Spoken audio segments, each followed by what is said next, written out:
Unraveling the Potassium Dosage in Cream of Tartar.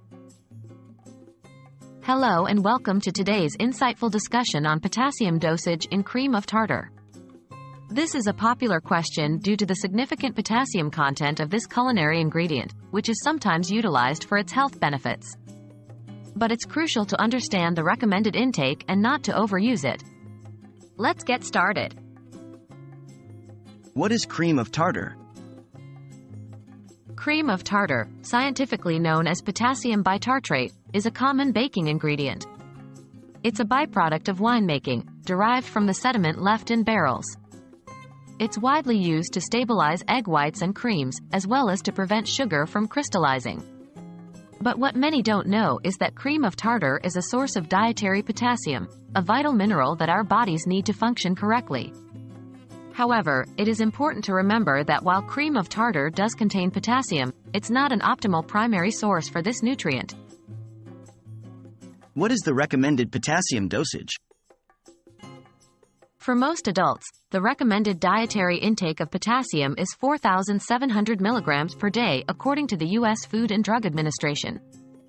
This includes potassium from all dietary sources, not just cream of tartar. However, it's critical to remember that individual needs may vary based on factors like age, sex, health status, and physical activity level.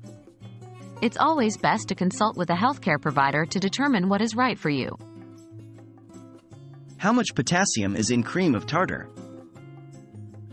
It's reported that 1 teaspoon of cream of tartar contains about 495 milligrams of potassium.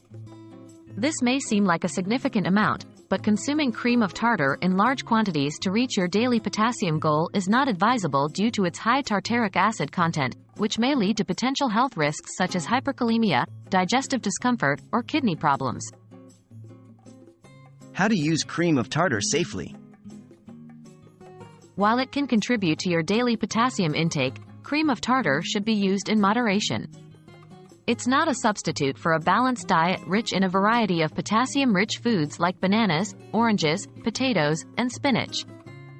If you're considering using cream of tartar for its potassium content, always consult your doctor or a registered dietitian first.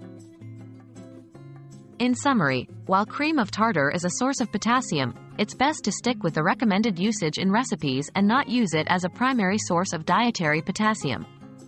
Always remember, a balanced diet and consultation with healthcare professionals are the keys to good health. We hope this video has been informative and helpful. Stay healthy and see you in the next one.